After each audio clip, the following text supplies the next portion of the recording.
second one is called the First Step campaign. It was also by other organizations like the Peace Child International. This First Step campaign is in fact to share with other youth people experiences on what was the first step to be engaged in the civil society. The third one is called the Youth Peer.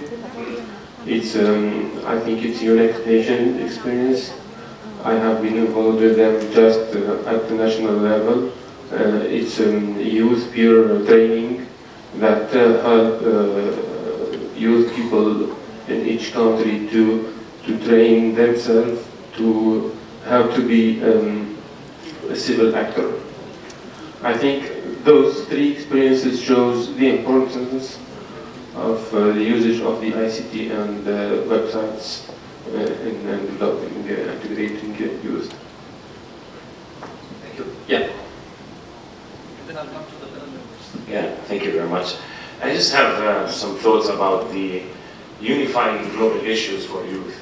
Because when we were growing up, I was born in 1966 and I grew up in the 70s, and the issues that were at that time, like anti-colonial struggles, socialism versus capitalism, anti-war like in Vietnam, the civil rights movement, anti-apartheid struggle, and so on, for anti-American intervention. Now, what are the unifying issues, the global issues for youth now? Are the issues becoming more localized, or are we still have this global dimension that could unify youth for struggle for justice? Now, because we see a movement of anti-globalization that Khalid just touched upon about, or environmental activism, anti-racism, poverty, and anti-imperialist platforms. One, we see a lot of youth are actually joining radical groups because of being marginalized locally, or because of imperialist interventions. So I want this to throw this, because I think this is the crust of the issue. What are the issues that are bringing youth into action, whether at the local level, or regional, or international level, and who are the role models? I grew up, my Che Guevara was, like a role model, or Martin Luther King, or Malcolm X, or Stephen Biko. Who are the role models for youth now? Who are they looking for in terms of when they are thinking of action? Are the role models are becoming more localized, or we don't have role models, or are they lost? And I see this in my teaching, actually, when I interact with youth. It's a very, very important point, sir. Very important point. I mean, who are the role models, right? Who are we looking at today? I mean, when we were growing up, we used to think about Mahatma Gandhi, right? Jawaharlal Nehru, Nelson Mandela, so many people. 30 years from now, where will the world be? Who will we look at? So,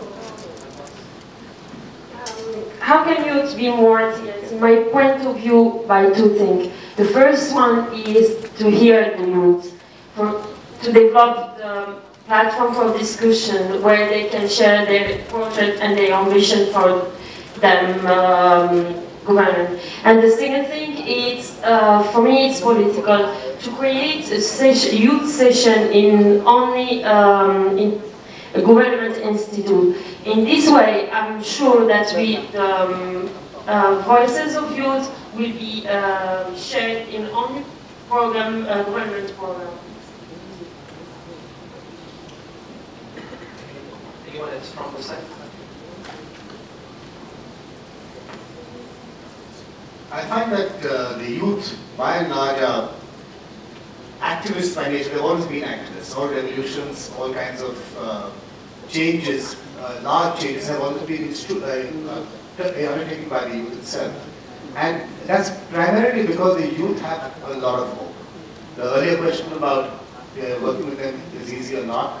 I think the youth have a lot of hope, they have a lot of ideal, they have a dream for themselves, for the nation, for the world around them. And it's how the world channelizes that energy is what determines the course of action. And I think that's one of the reasons why we're sitting here today. Just to find ways, I think that was Peter who made that remark about integrating, removing the compartments of thought processes. I think that's important. I think we need to find, platforms where we can integrate thoughts and we can actually have meaningful dialogues. To answer one of your questions, every time there is a major issue, you will find a lot of blogs coming up about it. So blogs are one method of ICT where people have a platform to exchange ideas and views. Now, can it be changing? Can it be more formally institutionalized? Something which we can think about. So, that brings an interesting question. It's a very simple question that I want to pose to the audience. And then maybe this will lead to the next question that I want to ask to all the panel members.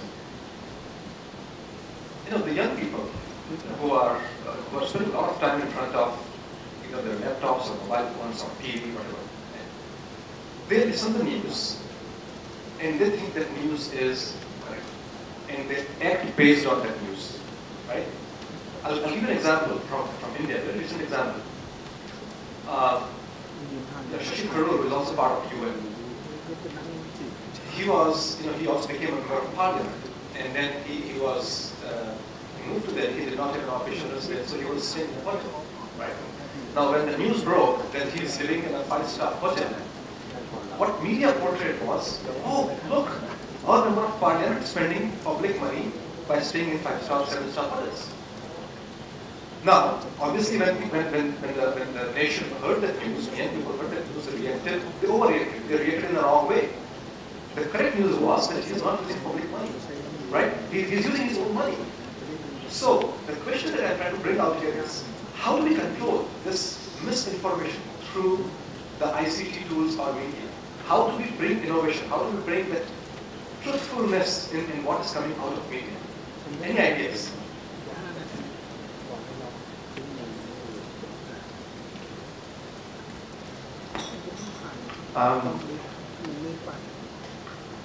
The UNESCO initiative that will be released next year, Media and Information Literacy Curriculum, 12 multimedia modules to be used for internationally promoting interethnic and intercultural dialogue, and empowering teachers in their work with children to deal with these things will make a difference, along with other things. I truly believe that what you're saying is about critical thinking skills and about creativity and using communication for social change.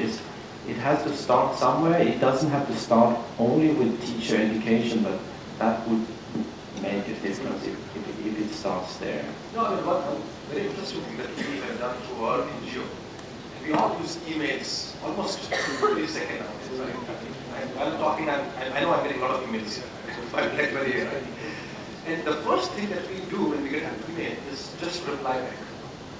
We are in an era of instant communication.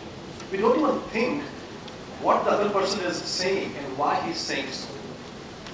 And I think maybe there's a need, where we need to educate our young people that when someone says something to you, listen to it.